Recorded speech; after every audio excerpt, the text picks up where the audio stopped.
Bien, caminando por este bello parque conocido como el Parque Vila Bowe, encontramos estas dos esculturas que son la representación de un militar chino y de un embajador chino. Estas figuras, según la historia, representan el pacto de amistad que hicieron en la era medieval. Estas estatuas, estas figuras son también conmemorativas para muchos habitantes de China aquí en Europa. Y esto me recuerda a algo muy interesante en las Escrituras. En los tiempos de Oseas, el pueblo de Israel, dice la Biblia, andaba fornicando, adulterando tras otros dioses. En el libro de Oseas, la Biblia habla acerca del pueblo de Israel, quienes, según las Escrituras, habían abandonado a Dios, se habían apartado de su Señor, de aquel que era considerado como su esposo, su pueblo, aquellos a quienes Dios consideraba como su esposa. Dice en el libro de Oseas, habían fornicado yendo detrás de otros dioses. Y cuando uno estudia la historia de Israel desde la perspectiva de Oseas, uno se da cuenta que ante los ojos de Dios, este asunto de la idolatría es tan tremendo que, dice ahí la Escritura, conduce o conlleva a Dios a desvincularse de su esposa. Los hijos de Oseas con Gomer simbolizan la relación que Dios mantenía con su pueblo. Y específicamente Ruama y Am representan lo que Dios ya había determinado a hacer con su pueblo.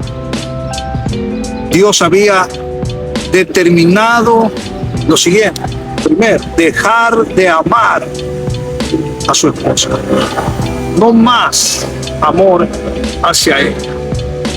En segundo lugar, Dios había determinado no llamarlo más su pueblo, más nunca se los conocería como pueblo de Dios.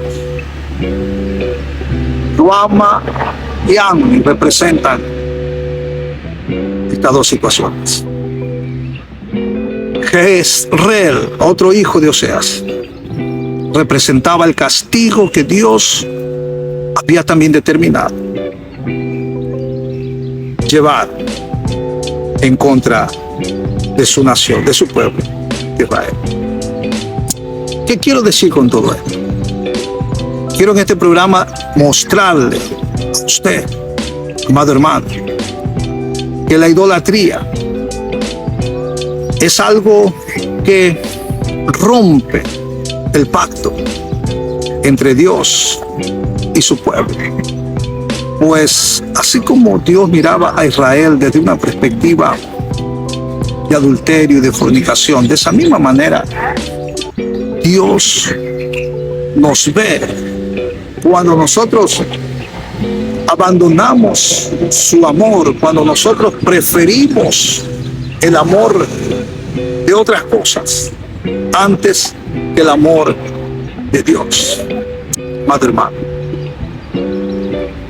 Israel, dice en el libro de Oseas, seguía siempre detrás de sus amantes y decía, pues ellos me darán lino, pan, agua y aceite. Pero ahí dice la Escritura que no reconocían que era Jehová quien les daba trigo, aceite, vino, y que multiplicaba su plata y que multiplicaba su oro. Otras palabras, Dios se había cansado ya de su esposa infiel. Dios había determinado ya no amarla más. Y eso me enseña una lección importante que quiero transmitir en este programa. Que la paciencia de Dios tiene su límite. Sí, mi amado. Cuando uno peca, cuando uno deliberadamente se va detrás del mundo, detrás de los placeres que el mundo nos da, eso es como fornicar delante de Dios. Y cuando uno comete estas acciones, está atentando contra el amor, la bondad y la misericordia de Dios. Y hay que decir, el amor de Dios tiene su límite. No más, dijo Dios con Israel, la amaré. No más será llamada pueblo mío. Bien, por lo tanto es mi oración y es mi deseo que nos ayude el Espíritu Santo a entender que la idolatría es como fornicación y adulterio delante de Dios. Que estas cosas lo único que hacen es arruinar nuestra relación con nuestro amante Señor. Y que Dios, tarde que temprano, tendrá que dejarnos y abandonarnos, pues Él no comparte su amor con nadie.